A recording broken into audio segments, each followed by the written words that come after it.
अस्सलाम वालेकुम, खुशामदीद, सुबह खैर तमाम देखने वालों को। प्रोग्राम है गुड मॉर्निंग कराची और मैं हूं आपका मेज़बान मोहम्मद यासिर। नाज़रीन, प्रोग्राम में आजकल कुछ गुफ्तगू हो रही है मौशी मामलात के हवाले से। पिछले प्रोग्राम में बड़ी तफसीलन गुफ्तगू की हमने जो मज़दूरों के मसाइल हैं इसके हवाले से। और इस वक्त जो मौजूदा हुकूमत है उसकी कोशिशों में ये चीज़ नज़र आ रही है कि इदारों की बहाली की जाए, लेकिन ये बड़ा मुश्किल काम नज़र आ रहा है बज़ाहिर। और ये जो इदारों में भर्तियां हुई हैं जिसकी वजह से इनके ऊपर बहुत ज़्यादा माली बोझ पड़ चुका है, इसको कम करने की कोशिश की जा रही है। इसी मुनासबत से हमने कल प्रोग्राम में बड़ी तफसील से गुफ्तगू की है कि इस वक्त ये जो डाउन साइजिंग का अमल जो शुरू हो चुका है इसके क्या असरात होंगे और ये जो बढ़ती हुई बेरोज़गारी है इसको कैसे काबू किया जाएगा। यकीनन हुकूमत का मौक़िफ़ किसी हद तक दुरुस्त नज़र आता है कि इस वक्त इदारों के अंदर जो बेपनाह बोझ है एम्प्लॉयज़ की सूरत में, वर्कर्स की सूरत में, उनकी कैपेसिटी इतनी है नहीं, उसको यकीनन कम करने की ज़रूरत है। तभी ये जितने भी कौमी इदारे हैं, स्टील मिल या दीगर FPIA वगैरह जितने भी इदारे हैं, इनकी कारकर्दगी फिर बेहतर बनाई जा सकेगी। तो बहरहाल जी, इस पर मुख्तलिफ लोगों की मुख्तलिफ राय है जिसके ऊपर हमने पिछले प्रोग्राम में बड़ी तफसील से गुफ्तगू की। आपके बहुत सारे सवालात मौसूल हुए। कोशिश यही होती है हमारी कि ज़्यादा से ज़्यादा अवामी आरा को सामने रखा जाए और उन मौज़ूआत को ज़ेर बहस लाया जाए जिनका बराह रास्त ताल्लुक़ आवाम से है। और अवामी मसाइल ख़ास तौर पे जो बुनियादी मसाइल हैं, महंगाई, पीने का साफ़ पानी, टूटी हुई सड़कें, सीवरेज का निज़ाम, ये वो तमाम मामलात हैं जो कोशिश करते हैं कि इसके ऊपर ज़्यादा से ज़्यादा प्रोग्राम्स में गुफ्तगू की जा सके। बहरहाल, इसके अलावा एक और बड़ा अहम मौजू है जिसके ऊपर हम पिछले कई एक सीरीज़ ऑफ प्रोग्राम्स हमारी चल रही है जिसमें हम आपकी सेहत के हवाले से बात करते हैं। गुज़िश्ता रोज़ भी सेहत के हवाले से प्रोग्राम में बात हुई और आज भी कोशिश यही होगी कि इस हवाले से प्रोग्राम में बात की जा सके। तो मुख्तलिफ़ औक़ात में मुख्तलिफ़ डॉक्टर्स हमारे साथ यहाँ पर मौजूद होते हैं जिनसे हम गुफ्तगू रखते हैं मुख्तलिफ़ मामलों पे। आज भी हमारे साथ एक डॉक्टर यहाँ पर मौजूद है, डॉक्टर सैयदा नौरीन रिजवी साहिबा, सीनियर फिजियोथेरेपिस्ट हैं। उनको सबसे पहले मैं खुशामदीद कहूँगा। बहुत शुक्रिया आपका प्रोग्राम में हमें वक्त देने के लिए। अच्छा जी, अब सबसे पहले तो फिज़ियोथेरेपी के हवाले से ज़रा थोड़ा सा लोगों को पता चले, क्योंकि सर्दियों का मौसम है, हमारे पास बहुत सारे इस तरह के मसाइल आते हैं जो आर्थराइटिस के पेशेंट हैं या दीगर जो बोन्स के और जो मस्कुलर बहुत सारे और डिजीज़ हैं, उनमें जो लोग हैं मुब्तला, वो ये जानना चाहते हैं कि कितनी इफ़ेक्टिव है फिज़ियोथेरेपी और कितनी ज़रूरी होती है। ये मैं चाहूँगा इसको थोड़ा सा एलैबोरेट करें और सुनने वालों को पता चले कि इसकी इम्पोर्टेंस है क्या। जी अस्सलाम वालेकुम। सबसे पहले तो थैंक यू, आपने मुझे इनवाइट किया है यहाँ पे। एक इस तरह से कि अवेयरनेस है कि फ़िज़ियोथेरेपी फ़ील्ड क्या है और हमारे जो जॉइंट्स और मसल्स हैं वो आखिर सर्दियों में ज़्यादा क्यों दुख जाते हैं। ठीक है, फ़िज़ियोथेरेपी फ़ील्ड ऐसी है कि आप ट्रीटमेंट दे रहे हैं विदाउट मेडिकेशन, बग़ैर मेडिकेशन के इलाज कर रहे हैं या दर्द को दूर कर रहे हैं या तकलीफ़ को सही कर रहे हैं। तो हमारी फ़ील्ड जो है वो बहुत वास्ट फील्ड है। इसमें सब फील्ड्स भी आती हैं। ठीक है, इसमें न्यूरो पे भी काम होता है, इसमें पीट्स पे भी काम होता है, इसमें जो है वुमेन हेल्थ पे भी काम हो रहा होता है। तो ये बहुत वास्ट फील्ड है हमारी। तो फिज़ियोथेरेपी में बेसिकली होता क्या है कि हम कुछ एक्सरसाइजेस के थ्रू या हमारा एक ऐसा ट्रीटमेंट प्लान होता है कि जिसके थ्रू हम पेन को रिलीफ करने की कोशिश करते हैं। सबसे पहले तो जब पेशेंट आता है तो हम असिस्ट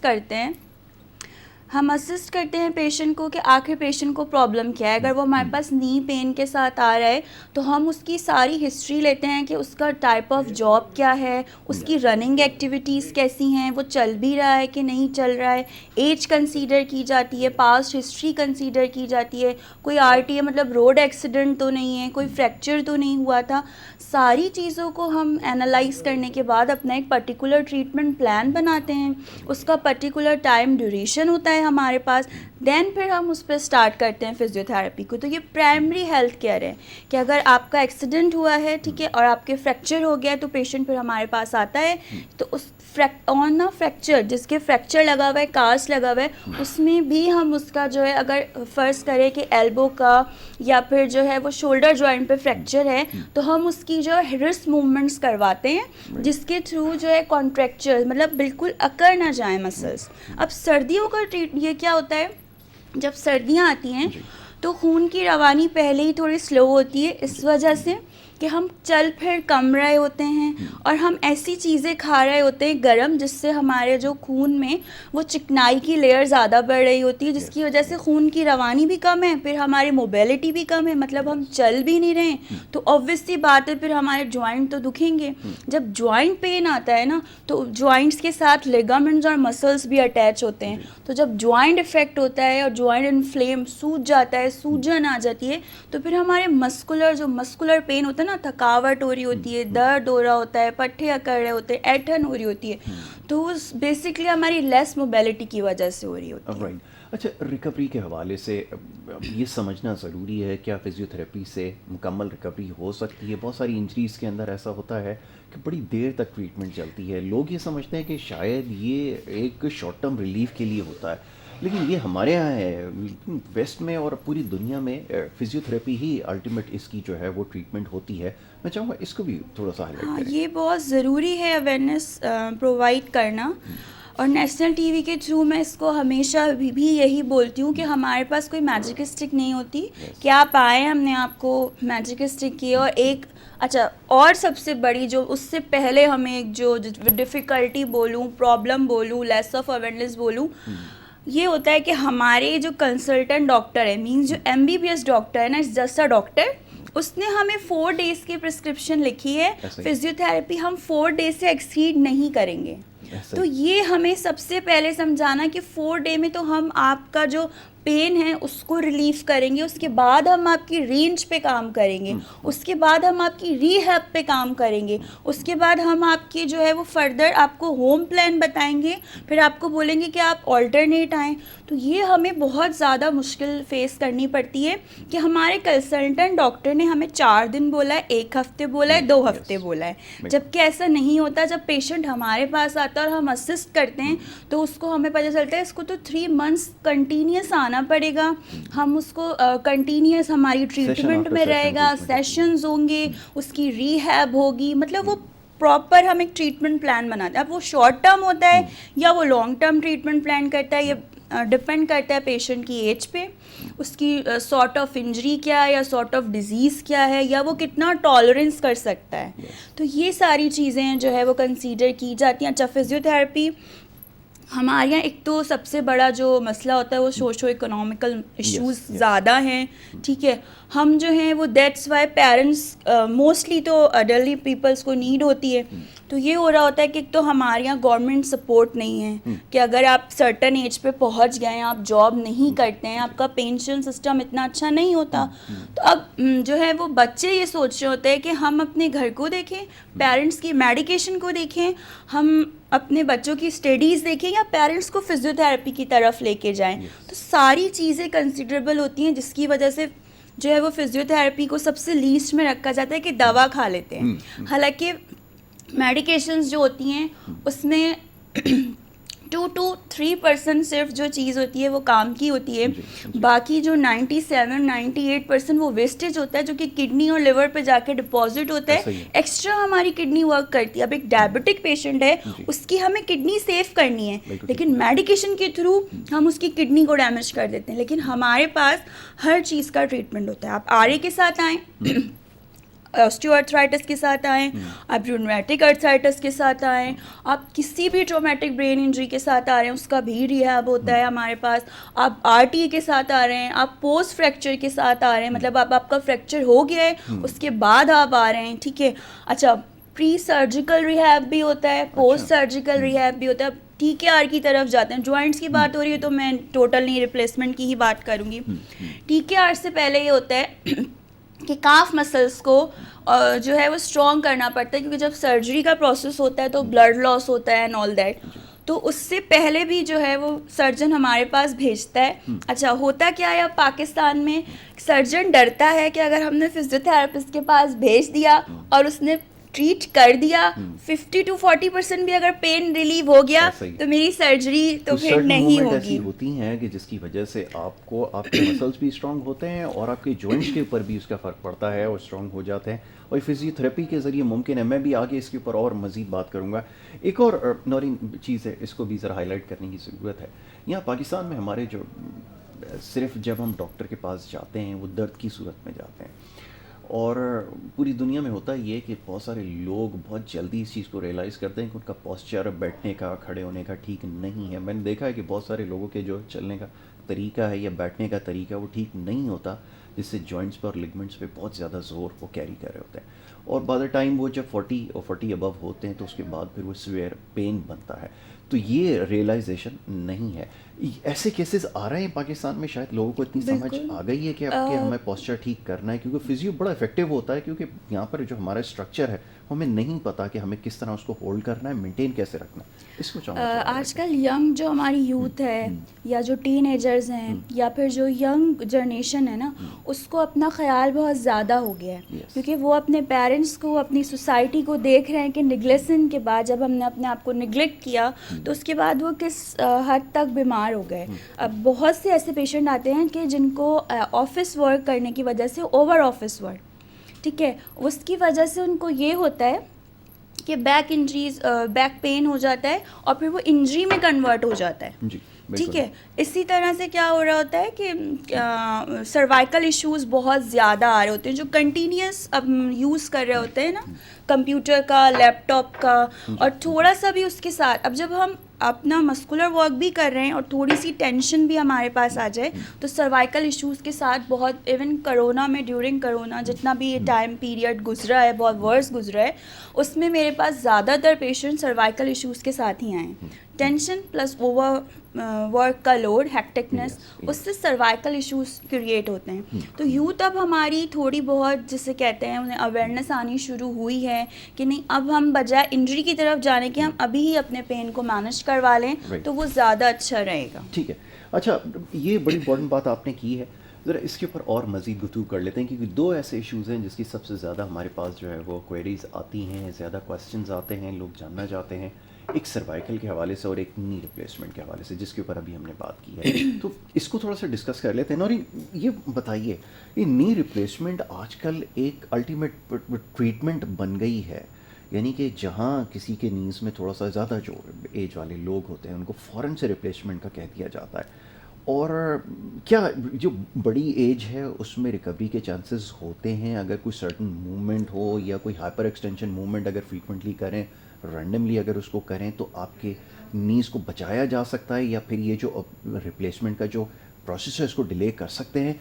इसके बारे में थोड़ा सा बताएं, क्योंकि लोग बहुत ज़्यादा इसके बारे में सवाल फिजियोथेरेपी में जब एक स्ट्रोक का पेशेंट आ रहा है जो कि भूल गया अपनी मूवमेंट, ब्रेन से सिग्नल ही नहीं आ रहे, तो उसको ये नहीं पता कि मुझे हाथ ने वाला मुंह में डालना है या कहाँ तक रोकना है, जब हम उस चीज़ को ट्रीट कर सकते हैं, ठीक है। सीपी का पेशेंट जिसकी नेक, बच्चे जो होते हैं उनकी नेक कंट्रोल नहीं होती, उनको जो है वो जब हम उनकी रिहैब कर सकते हैं, उनका ट्रीटमेंट कर सकते हैं, तो ये तो एक जॉइंट ट्रीटमेंट हो गया ना। जब हम न्यूरो रिलेटेड, जो कि हमारे इख्तियार में नहीं, एक नेचुरल चीज़ है, तो उनकी भी रिहैबिलिटेशन जब फिजियोथेरेपी में है। फिजियोथेरेपी मैंने आपको कहा ना पहले कि बहुत वास्ट फील्ड है, हर तरह का ट्रीटमेंट इसमें मौजूद है, लेकिन थोड़ा सा पेशेंट्स और थोड़ा सा अपने थेरेपिस्ट की बात को सुनना। जैसे आप MBBS डॉक्टर की बात सुनते हैं ना कि आपको ये 12 मेडिकेशन खानी है, 4 दिन तक खानी है, सुबह शाम खानी है, आप उससे पूछते हैं 4 हो गई, 12 मेडिकेशन हमारी कंप्लीट हो गई, हम फर्दर और लें। इसी तरह अपने फिजियोथेरेपिस्ट से भी कंसर्न करें कि अभी हमें जो है वो 40 to 50 या 50 to 60% हमारा पेन रिलीव हुआ है, अभी हमें और सेशंस लेने चाहिए या नहीं लेने चाहिए। अच्छा, हम प्रिकॉशंस भी बताते हैं, ऐसी बात नहीं है जस्ट हमने थेरेपी की और हमने पेशेंट को कहा जी अब आप घर जाइए, नहीं। फर्स्ट विजिट थोड़ा सा डिले होता है, हम पूरी असेसमेंट करते हैं, सारी चीज़ें पूछते हैं, फिर उसको प्रिकॉशंस बताते हैं, उसको बताते हैं कि आपने इस तरह से नहीं उठना, इस तरह नहीं झुकना, आपने स्टेयर्स कैसे चढ़नी है, ये सारी चीज़ें बताते। अब सर्जन क्या करता है, पेशेंट गया उसके पास, उसने फ़ौरन जो है वो नी रिप्लेसमेंट का बोल दिया कि आप नी रिप्लेसमेंट कर दें, लेकिन सारे कॉन्सिक्वेंसेस देखने पड़ते हैं कि पेशेंट, ऐसा तो नहीं है कि उसका प्लाज्मा चढ़ाना पड़ता है, बहुत मतलब बहुत सारी कॉम्प्लिकेशंस को हमें कंसीडर करना पड़ता है। अगर डायबिटिक है तो उसकी हीलिंग वैसे ही स्लो है, ठीक है, उसका ब्लड लॉस ज़्यादा हो जाएगा। ऑब्वियस सी बात है कि 50+ कोई TKR की नीड होगी, उससे पहले कोई तो नीड होगी नहीं। अच्छा, रिलायबल नहीं होता TKR या कोई भी जॉइंट का, कोई भी जो हमारा बोन, जैसे कहते हैं ना, बोन सर्जरी जो होती है, ऑस्टियो सर्जरीज जो होती हैं, वो रिलायबल नहीं होती हैं, वो रिवर्स भी हो सकती हैं। अच्छा जी, तो बड़ी अभी ये लोग सुन के reliable थोड़ा सा वो because हो मैंने जाएंगे, अब क्योंकि एक फिजियोथेरेपिस्ट अगर ये बात कह रहा है। और अच्छा, ज़्यादातर क्योंकि जो हम मैंने तो नंबर ऑफ देखा है। केसेस देखते हैं ना, आप तो आपके पास तो ज़्यादा आता है ये बात, इससे अब हम जो वो कैलकुलेट कर सकते हैं कि जो हमारे पास केसेस, ये फिजियो के पास जो केसेस आते हैं उसमें वो देख सकते हैं कि ये बहुत रेयर चांसेस होते हैं कि वो ठीक अपना काम करे, वरना ज़्यादातर केसेस में यही देखा गया है। जी। हाँ बिल्कुल, जो रिवर्स हो जाता है, मूवमेंट जो अच्छी हो रही होती है, मतलब अगर 10 इयर्स हो गए, अगर आप सोचते हैं कि आप 5 इयर्स चल लेंगे उसके साथ तो ठीक है, लेकिन वो जो आपका लाइफ स्पैन अगर बढ़ता गया और आप 80 इयर्स तक नहीं चल पाएंगे, आप वापस अपने फिजियोथेरेपिस्ट के पास आएंगे और आप बोलेंगे मैंने 10 साल पहले या 5 साल पहले अपना TKR करवाया था और अब उससे बुरा दर्द हो रहा है। अब कोई ऑप्शन ही नहीं, क्योंकि आपका जॉइंट जो है वो आर्टिफिशियल है। उस वक्त फिर हमें ज़्यादा मुश्किल होती है एज़ कम्पेयर टू TKR से पहले। अगर आप आ रहे हैं तो हम आपको ब्रेसेस भी दे सकते हैं कि अगर आपकी बिल्कुल ही हाइपर एक्सटेंशन की जैसे आपने बात की थी, तो हम आपको ब्रेसेस प्रॉपर प्रोवाइड कर सकते हैं, हम आपकी अलाइनमेंट पे काम कर सकते हैं, हम आपकी वॉकिंग पे काम कर सकते हैं, या हम आपकी वॉकिंग रिस्ट्रिक्टेड कर देंगे। ठीक है। जो भी हमें रिस्ट्रिक्ट करना होगा ना, आपकी वॉकिंग, आपकी स्टैंडिंग, वो हम रिस्ट्रिक्ट कर देते हैं फॉर अ टाइम पीरियड। हाँ, ये फॉर अ important है। टाइम बिल्कुल, पीरियड, ये बिल्कुल। नहीं कि आप बिल्कुल बिस्तर पे बैठ जाएं, नहीं, फॉर अ टाइम पीरियड, क्योंकि आप आ रहे हैं, ठीक है, अपना टाइम दे रहे हैं, आपको कोई लेके आ रहा है, जाहिर सी बात है, क्योंकि बिल्कुल, बहुत मुश्किल काम होता है। ज़्यादातर जो होते हैं वो बच्चे ही पेरेंट्स को लेके आ रहे होते हैं, बहुत कम। अगर अच्छा, दूसरी एक सबसे जो चीज़ प्रैक्टिस में मेरे घर में भी है, अगर पेरेंट्स को छोड़ दिया जाए कि आपने जाना है या आपने खाना है डॉक्टर के पास, तो वो नहीं जाते।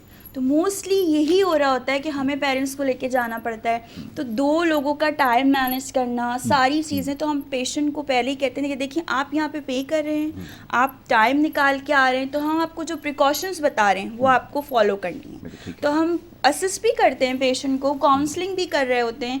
कुछ स्ट्रोक के पेशेंट्स होते हैं जो कि जिनको जो है वो पैराप्लीजिया हुआ होता है, जिनको टेट्राप्लीजिया हुआ होता है, वन साइडेड होता है, बोथ साइडेड होता है, 4 लिम्स अफेक्टेड होते हैं अपर लोअर, उसका ट्रीटमेंट प्लान जो होता है वो 1 ईयर 2 ईयर, ये डिपेंड करता है। अच्छा, वेस्ट में जैसे आपने शुरू में बात की, वेस्ट में आप 50s में पहुँचे और हर चीज़ में कंप्यूटराइज होती है, आपके सिस्टम पे आ गया कि आपको ये डिजीज़ेस थी, आप इस वजह से एडमिट हुए थे, अब आपको उन्होंने 2 फिजियोथेरेपिस्ट अपॉइंट कर दिए, ठीक है, आपको उन्होंने एक फार्मासिस्ट अपॉइंट कर दी, आपको उन्होंने एक नर्स अपॉइंट कर दी, तो गवर्नमेंट ने सपोर्ट कर दी।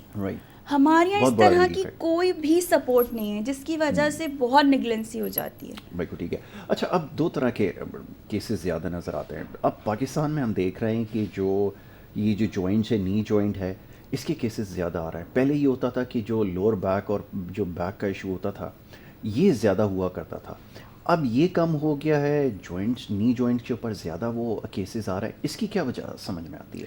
नी जॉइंट तो फीमेल्स में जो होता है ना, वो नीज का, जॉइंट्स का इशू होता है, ठीक है, क्योंकि वो बेबी को जब कैरी करती हैं तो जो जितनी भी न्यूट्रिशन होती है वो बेसिकली बेबी मदर के उससे ले रहा होता है बॉडी से, तो फीमेल्स में जॉइंट्स का इशू तो होता है। अब हमारे यहाँ ये नहीं पता होता कि प्रॉपर किस तरह से जो है वो ना सिर्फ मेडिकेशन बल्कि डाइट को भी फोकस किया जाए। इलिटरेसी तो वो तो ऑब्वियस सी बात है, हमारे यहाँ बहुत पोवर्टी है, ठीक है, और कोई काम भी नहीं करता है इस पे ना, और हम कितना बोले यहाँ पे, कितना हम वो करें ना, एक हद तक हम बोल सकते हैं, एक हद तक हम अवेयर कर सकते हैं, ये वाली बात है।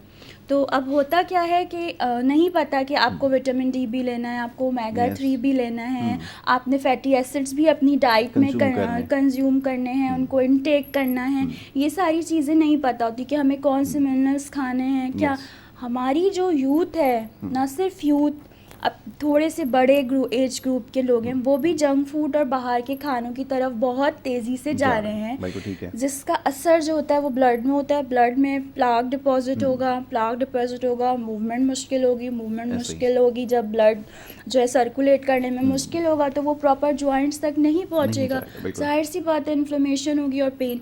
अच्छा, अब नी का क्या है, हमारे यहाँ सारे काम बैठने वाले हैं, मोस्टली ऑफिस वर्क, ठीक है, वो 9 to 5 हैं, तो जब आप मुस्तकिल बैठे रहेंगे, अपने नी को इस तरह बैंड करके, तो आपकी नीज पे, आपके बैक पे और सर्वाइकल पे, Yes. नी तक आते आते थोड़ा आपको एज लग जाती है, Yes, टाइम लग yes, जाता है, बिल्कुल लेकिन ठीक है। फर्स्ट जो होता है वो सर्वाइकल और बैक इशू हो रहा होता है। ठीक है, आप लोडोसिस कर्व की तरफ जा रहे होते Yes. हैं।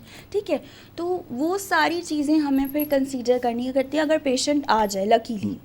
फिर हम बिल्कुल ठीक है। उसको बताते हैं कि आपने अपना पोस्चर करेक्ट करना है, आपसे नहीं हो रहा, आप जो है वो soft cushion, soft collar, travelling cushion उसको पहने और फिर काम करें। Yes. अच्छा, जिनका पोस्चर ख़राब हो जाता है फिर हम उनको ब्रेसेस भी पहनवाते हैं प्रॉपर, जो होती हैं वो हमारे जो शोल्डर से लेके Yes, बैक yes, पे wrist, उनको बिल्कुल। ब्रेसेस भी हम प्रोवाइड करते हैं कि अब आपका पोस्चर बहुत ज़्यादा ख़राब हो चुका है और आपको ठीक करना है, ताकि वो फिर आप थोड़े से इरेक्ट रहें। जब इरेक्ट रहेंगे तो फिर आपका पोस्चर जितना सेट रहेगा आपकी सर्वाइकल और बैक में, उससे फिर हम उसकी काउंसलिंग करते हैं, कोई Yes. टेंशन तो नहीं है, कोई डिप्रेशन तो नहीं है। स्ट्रेस एक बहुत बड़ा ये प्रॉब्लम है सारी exactly. चीज़ें फिर हम कंसीडर कर रहे होते हैं। राइट। अच्छा, अब हमारे यहाँ क्योंकि बेसिक नॉलेज नहीं है, अच्छा किया आपने तमाम चीज़ों को हाईलाइट किया, और हम काफ़ी अपने प्रोग्राम्स में बात करते हैं कि आपने अपने न्यूट्रिएंट्स का ख्याल रखना है, मैक्रो माइक्रो दोनों। मैक्रोस का तो ख्याल रखा जाता है लेकिन माइक्रो के बारे में इतना हम ज़्यादा नहीं ख्याल रखते। प्लस ये नौरीन कि हम देखते हैं कुछ कैंपेन्स चलती हैं कैल्शियम डेफिशिएंसी के हवाले से, और लोग उसको कंज्यूम करना शुरू कर देते हैं। हम इसको बहुत दफ़ा हम बता भी चुके हैं अपने प्रोग्राम्स के ज़रिए कि इसको कंज्यूम करने का भी एक तरीका होता है, उसमें वाटर इनटेक कितनी रखनी है, और डॉक्टर सबसे पहले आपको बेहतर बता सकता है, और फिजियो मेरा अपनी ज़ाती राय है कि वो ज़्यादा बेहतर तौर पे बता सकता है कि आपकी बॉडी के अंदर जो डेफिशिएंसी है तो आपको किस हद तक कंज्यूम करना है। That is very important. मैं चाहूँगा इसके ऊपर भी थोड़ी सी बात। अब जो भी आप एक्स्ट्रा चीज़ खाते हैं ना, जैसे मैंने आपको बताया, वो जाके सब डिपॉजिट हो जाती है Yes, किडनी yes. में, और किडनी ने उसको फ्लश आउट करना है। यस जो हम सुन के खा रहे होते हैं, सेल्फ मेडिकेशन Yes, जिसे हम yes, कहते हैं, बिल्कुल। वो हमारे पाकिस्तान में बहुत ज़्यादा है, ऐसा ही। बहुत ज़्यादा है। हमने सुना कि इसने दर्द हुआ था, इसने हमारी मेडिकेशन खाई तो हमें भी वो सूट करेगी, लेकिन Yeah. सबका बॉडी टाइप अलग है। अभी कैंपेन्स चली हैं कि आपने ये नेस्वीटा पीना है, आपने ये कैल्शियम इनटेक करना है, ये वो प्रैक्टिस में आ जाता है। ऐसा ही। ठीक है, और उसके बाद वो बॉडी को हार्म भी कर रहा होता है। ठीक है, तो हमें पता नहीं होता, हम अपने डॉक्टर के पास नहीं जा रहे। मैंने आपको Yes. कहा ना, हमारी एक तो फीसेस बहुत हैं, सोशो इकोनॉमिकल इश्यूज़ Yes, हैं हमारे yes. पास, तो हम सुन के करते हैं कि हम उसको ही खा लेते हैं, लेकिन हमें ये नहीं पता कि बजाय हमें आर्टिफिशियल चीज़ों के हमें नेचुरल चीज़ों की तरफ जाना चाहिए। अब हम लोग के पास तो स्वेलिंग के पेशेंट्स भी आ रहे होते हैं ना, जिनको स्वेलिंग हो रही होती है, एडीमा जिसे कहते हैं हमारी लैंग्वेज में। बहुत कोशिश करी हूँ कि मैं वो हाँ, वर्ड्स ताकि लोगों यूज़ को ज़्यादा करूँ जो आसान- लोगों को समझ आ जाए ना। स्वेलिंग के साथ पाँव में आ रहे होते हैं, हम किडनी देखते हैं कि उनकी किडनी तो इफेक्टेड नहीं है। बिल्कुल। ठीक है, तो उसके बाद हम उनको बजाय एक मेडिसिन है उसको देने के बजाय मैं प्रेफर ये करती हूँ कि नेचुरल तरीके से डायोटीज़ दी जाएँ जो नेचुरल बॉडी को फ्लश आउट करे। तो मैं अपने पेशेंट्स को हमेशा कहती हूँ कि आप क्यूकम्बर, ग्रेपफ्रूट, Right. ये बॉडी से नेचुरल डिटॉक्स का काम करते हैं, ये आपकी बॉडी से नेचुरली जो फ्लश आउट कर देंगे जो भी टॉक्सिन होंगे। ठीक है, आप उसका कंज्यूम कर लें। बिल्कुल ठीक है। तो इस तरह हम जो है वो अपनी लाइफ को सेव कर सकते हैं, अपनी डिजीज़ से प्रिवेंट कर सकते हैं, और एक जिसे कहना चाहिए हेल्दी लाइफ हम अपनी जो है वो अच्छे से गुजार Right. सकते हैं। ठीक है जी। इसके ऊपर अभी मज़ीद गुफ्तगू हमने करनी है, एक छोटी सी ब्रेक हमें यहाँ पर लेनी होगी। एक ब्रेक ले रहे हैं, ब्रेक के बाद वापस आते हैं, इसके ऊपर मज़ीद गुफ्तगू करते हैं। आप देखते रहे प्रोग्राम गुड मॉर्निंग कराची।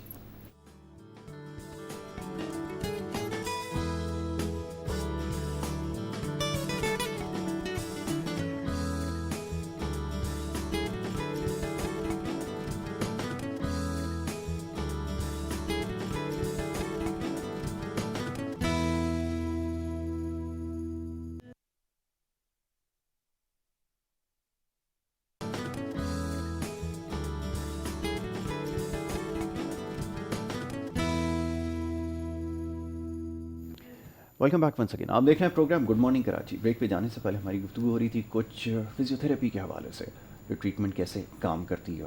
बड़ी इफेक्टिव ट्रीटमेंट है जी, लेकिन जिस तरह हमारे यहाँ लोग ट्रीटमेंट लेते हैं, ये अभी कुछ देर पहले भी नौरीन से बात हो रही थी यहाँ पर कि वो बड़ा अजीब है। लोगों को अभी तक समझ में शायद नहीं आया कि ये एक्चुअली है क्या फिजियोथेरेपी और कितनी इफ़ेक्टिव होती है। अच्छा जी, अब नौरीन ये फरमाइए कि ये जो सर्वाइकल का इशू है जिसके ऊपर अभी हम बात कर रहे थे, ये बड़ा प्रॉब्लमेटिक है। बहुत सारे लोग इसकी वजह से स्ट्रगल कर रहे हैं, और हो ये रहा है कि इसकी ट्रीटमेंट जो है वो की जा रही है मेडिसिन के ज़रिए। अब वो मेडिसिन एक इसमें अच्छा कुछ मेडिसिन ऐसी होती हैं जो हाईली एडिक्टिव होती हैं, वो भी लोग यूज़ कर रहे हैं रिलैक्सेशन के लिए, कि वो थोड़ा रिलैक्स हो जाते हैं, एक शॉर्ट टर्म रिलीफ मिल जाता है, लेकिन at the very same time वो होती है हाईली एडिक्टिव, उसकी तरफ चले जाते हैं और फिर वो जैसे ही उसको छोड़ते हैं या अगर एक डोसेज भी मिस हो जाती है तो वो कोलैप्स कर जाते हैं। इस हद तक जो है वो मैंने देखा है।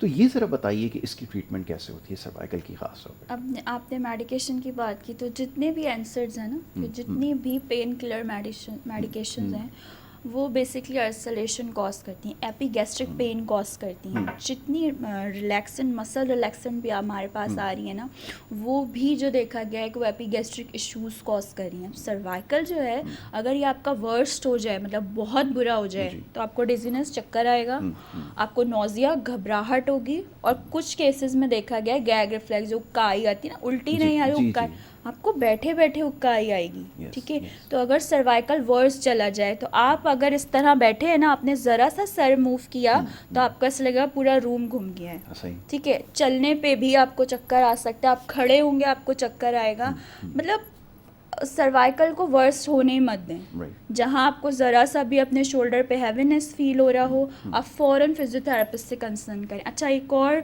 मिथ कहूँगी मैं इसको, मैंने बहुत सारी मिथ्स जो है वो एनोग्रेशन में भी, सलैप में जो है वो उस पर जो है वो एक पूरी स्पीच दी थी, 14-15 मिथ्स और 14-15 फैक्ट्स।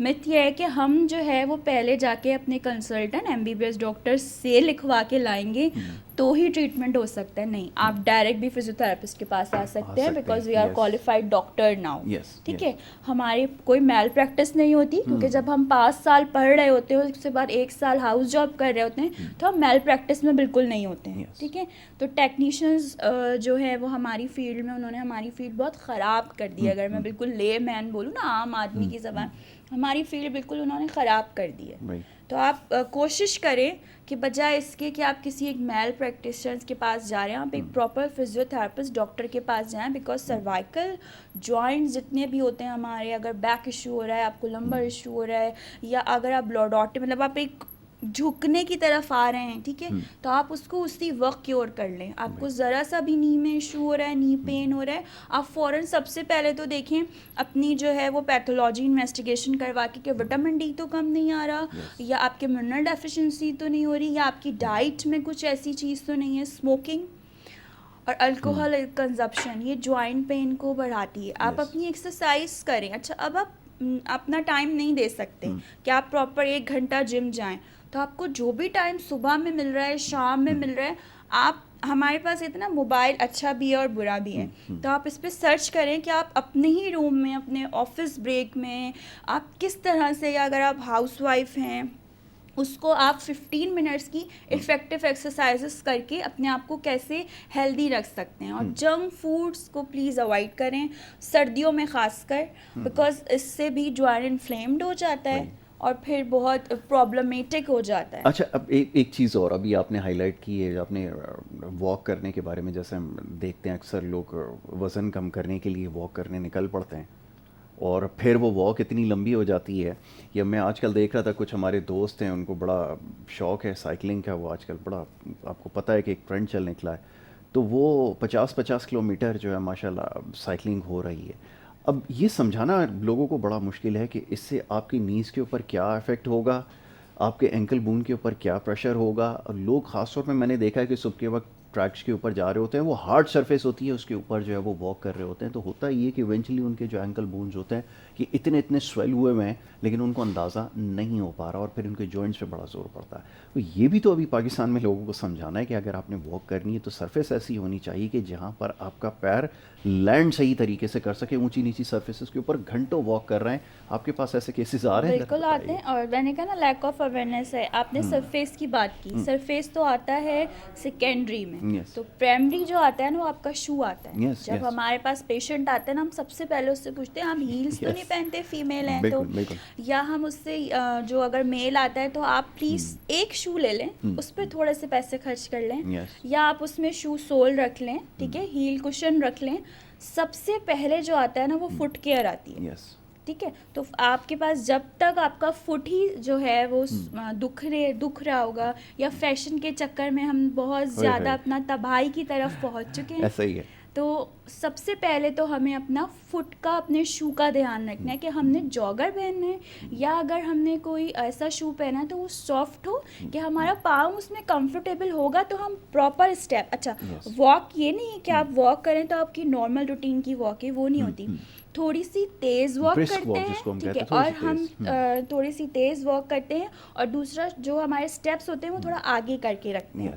ये नहीं कि अगर हम इस तरह वॉक कर रहे हैं तो हम इस तरह नहीं करते, बल्कि हम थोड़ा सा, तो जब तक हमारा शू ही अच्छा नहीं होगा हम कैसे ज़्यादा अपने आप को मूव कर सकेंगे। अच्छा, फिर हमारा जो वॉक करने का टाइम होता है वो होना चाहिए कि आप थके हुए ना हो। आप जो उठ के आए हैं वो आप थके हुए ना हो, वरना आप और लेथार्जिक हो जाएंगे, आप फटीग की तरफ चले जाएंगे, नेक्स्ट डे आप आएंगे ही नहीं। ऐसा ही है। तो आपने हमेशा 10 मिनट्स 15 मिनट्स दूसरों को नहीं देखें, आप अपना बॉडी टाइप देखें।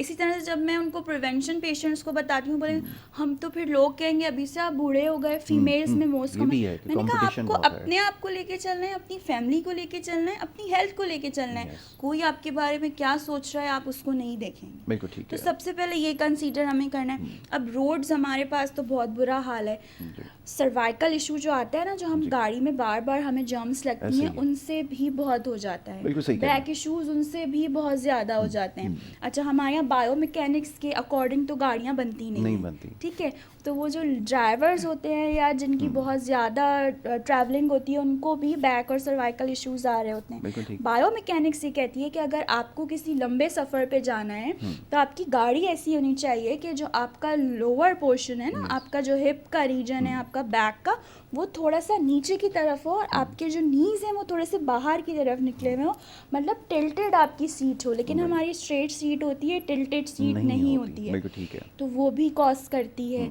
अब बस हमें पता चल जाए, मैंने बोल दिया वॉक करनी है, सुन लिया टीवी पे, अब आपने उठे और आपने वॉक शुरू कर दी, ऐसे नहीं करना। आपने अपनी बॉडी टाइप देखनी है।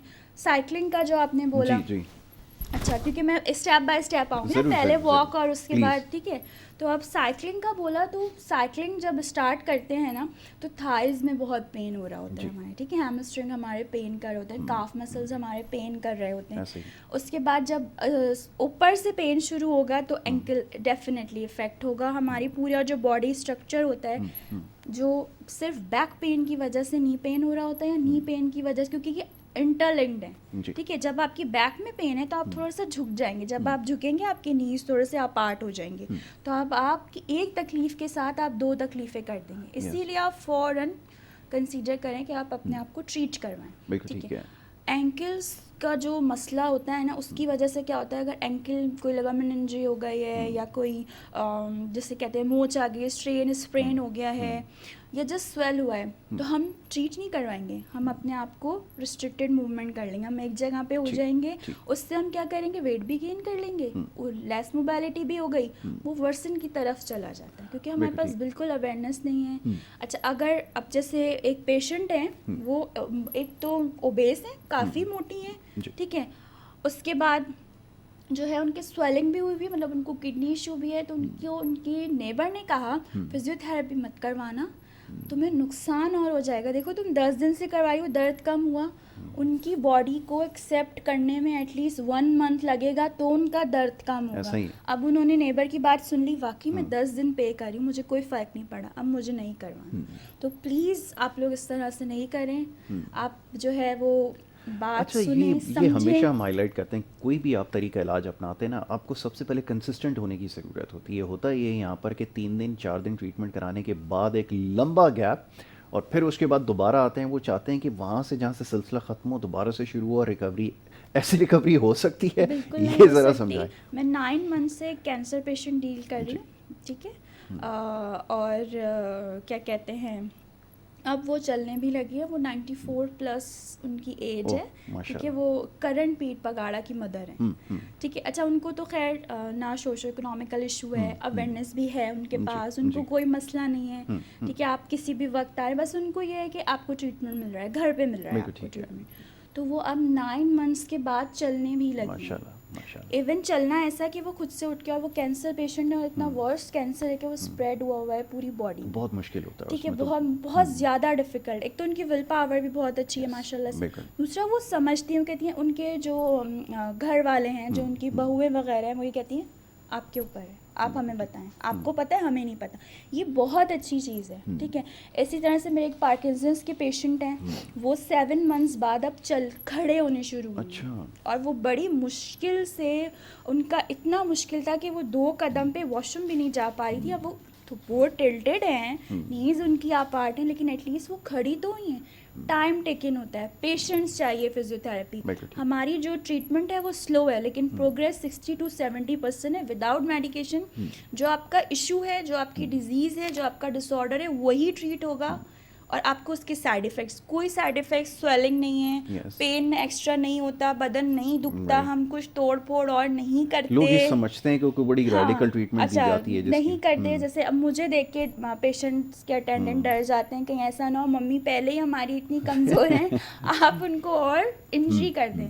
तो ऐसा नहीं होता। आप थेरेपिस्ट को जो है उसकी फिजिक पे नहीं जाएं कि वो स्मार्ट है या अच्छा, वो ये वैसे, आप उसकी एक्सपर्टी देखें। ट्रू, मैं आपको बिल्कुल आपकी इस बात को इंडोर्स करता हूँ। कुछ जगह पर ऐसा देखा गया, अब ये बात सही है कि हमारे कुछ फ्रेंड्स उन्होंने ये कंप्लेन की कि वो उनकी जब मदर जब ट्रीटमेंट के लिए गई, अब उनके हाथ क्योंकि ऊपर नहीं उठ रहे थे, अब एट सम पॉइंट आपको इसको उठाकर फोर्सफुली आपको ऊपर लेकर जाना पड़ता है। वो इतना शुरू में फर्स्ट स्टेप में बड़ा पेनफुल होता है। जब उन्होंने वो देखा कि उनको ऊपर फोर्सफुली ऊपर ले गए तो उन्होंने वहीं क्विट कर दिया। उन्होंने कहा ये तो बड़ा जुल्म हो रहा है, तो बड़ा पेनफुल ट्रीटमेंट है।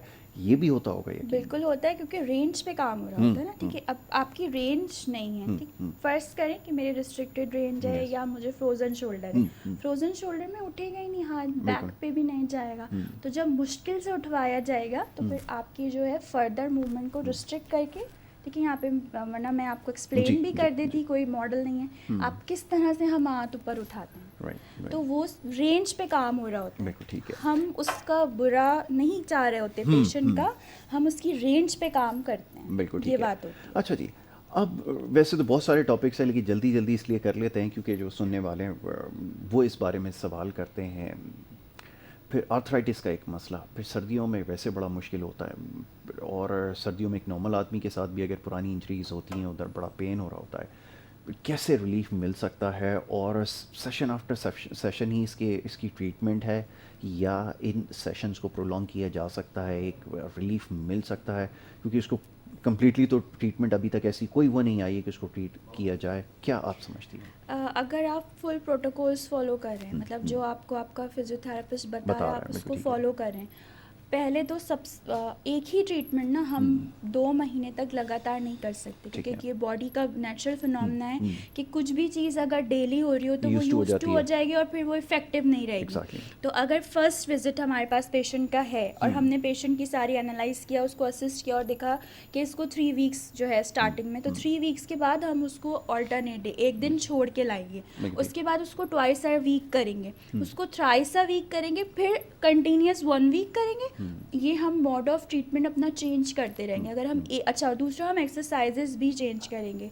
स्टार्टिंग में हम स्ट्रेचिंग से स्टार्ट करेंगे, हम कोल्ड पैक से और हॉट पैक से स्टार्ट करेंगे, लेकिन जैसे जैसे प्रोग्रेस होती जाएगी वैसे वैसे हम उसकी वॉकिंग, उसकी जो मॉडिफाई कर देंगे एक्सरसाइजेस। फिर हम उसको थोड़ा सा वेट भी दे के करवाएंगे, रिस्ट्रिक्टेड कहलाती है वो एक्सरसाइजेस। ज़रूरी नहीं है कि आप वेट दें, आप अपने हाथ से ही होल्ड करके, ठीक है। क्योंकि जब ये सुनना में आता है ना, जब हम पेशेंट की काउंसलिंग करते हैं कि थोड़े दिनों बाद वेट, तो वो डर जाएंगे कि वेट नहीं, वेट ज़रूरी नहीं है कि आपने उनको वेट ही देना है, आपने उनको सैंड बैग देना है, नहीं। आप हाथ के थ्रू ही थेरेपिस्ट जो है वो अपना थोड़ा सा रेजिस्ट करवा के एक्सरसाइज कर सकता है ना। तो ये सारी चीज़ें होती हैं। बिल्कुल ठीक है। तो ये उम्मीद है कि आपको बात समझ में आई होगी।